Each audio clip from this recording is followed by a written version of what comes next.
السلام علیکم۔ آپ کو پتہ ہے کہ جنگی جنون میں مبتلا بھارت ہمیشہ کسی نہ کسی ہمسائے کو تو تنگ کرتا ہے، پنگا لینے سے باز نہیں آتا۔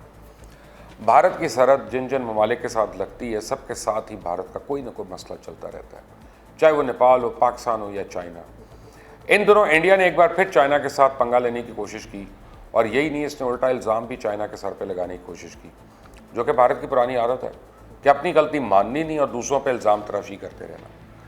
بھارت اور چائنا کے درمیان سرحدی کشیدگی نے ایک بار پھر سر اٹھایا ہوا ہے، اور اس جنگ کو 99 میں ہونے والی پاک بھارت کارگل کی جنگ کے بعد سب سے بڑی کشیدگی کہا جا رہا ہے۔ 2017 میں انڈیا اور چائنا کی افواج ڈوکلام کے مقام پر آمنے سامنے آئی تھیں، لیکن پچھلے ایک ہفتے کے دوران مرکز کے زیر اہتمام علاقے لداخ سمیت انڈیا اور چائنا کے درمیان لائن آف ایکچوئل کنٹرول جو ہے اس کے مختلف مقامات پہ دونوں جانب سے افواج کی موجودگی میں اضافہ دیکھا جا رہا ہے، جو پہلے کبھی بھی نہیں ہوا۔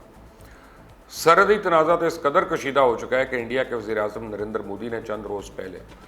بری، بحری اور فضائیہ تینوں افواج کے سربراہوں اور قومی سلامتی کے مشیر اجیت ڈیول سے مشورہ کیا، لیکن ابھی تک اس ملاقات کی تفصیل سامنے نہیں آئی ہے۔ وزیر دفاع راج ناتھ سنگھ نے تینوں افواج کے سربراہان اور chief of defence staff Bipin Rawat سے علیحدگی میں بات چیت بھی کی۔ ان دونوں میٹنگز کا ایجنڈا بھی مئی میں LAC پر کم از کم 4 مقامات پہ دونوں ملکوں کی افواج کے درمیان جھڑپ رہی۔ اب لداخ میں سرحد کے نزدیک چائنیز فوج کے ہیلی کاپٹرز بھی پرواز کرتے دکھائی دیے،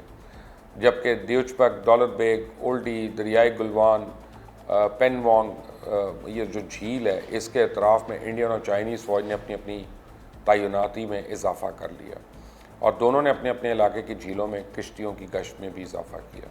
جب مغربی سیکٹر کی گلوان وادی میں انڈیا کے ذریعے یک طرفہ اور غیر قانونی تعمیرات کے ذریعے موجودہ صورتحال کو بدلنے کی کوشش کی گئی،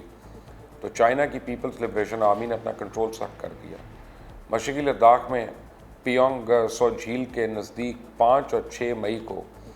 چائنیز اور انڈین فوجیوں کے درمیان ہاتھا پائی ہوئی، اور چائنیز کے ہاتھوں بھارت والوں کی خوب پٹائی ہوئی، کوٹ لگی،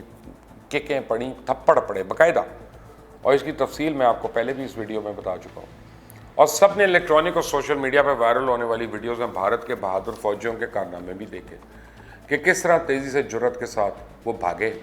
اور کچھ انڈین فوجی بہادری کے ساتھ چائنیز کے ہاتھوں گرفتار بھی ہو گئے، تقریباً 200-250 کے قریب۔ جب رہائی کے لیے انڈین کمانڈوز نے بات کرنا چاہی تو چائنیز نے انکار کر دیا۔ ان کا اب دلی میں طویل مشاورت کے بعد چائنا کو ایک درخواست دی گئی ہے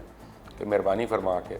ہمارے دلیر اور بہادر فوجی جن کو آپ نے کٹ کے پکڑ لی ہے ان کو واپس کر دیں۔ خطے کی صورتحال پہ ایک ٹویٹ میں وزیر اعظم عمران خان نے کہا کہ ہندوستان کے خمیر سے جنم لینے والی مودی سرکار کی توسیع پسندانہ پالیسیز بھارت کے ہمسایہ ممالک کے لیے خطرہ ہیں، اور شہریت کے قانون سے بنگلہ دیش تو ایک جعلی کارروائی سے پاکستان کو خطرہ ہے، جبکہ نیپال چائنا کے ساتھ سرحدی تنازعات اور صورتحال کی سنگینی کو ہوا دے رہے ہیں۔ اور تو پاکستان کے وزیر خارجہ کے بیان میں یہ بھی کہا گیا کہ انڈیا کو کبھی نیپال سے مسئلہ ہو جاتا ہے، کبھی افغان امن عمل میں رخنہ اندازی کی کوشش کرتا ہے، کبھی یہ بلوچستان میں شورش کو ہوا دیتا ہے، اور اب انڈیا نے لداخ میں وہی حرکت کی ہے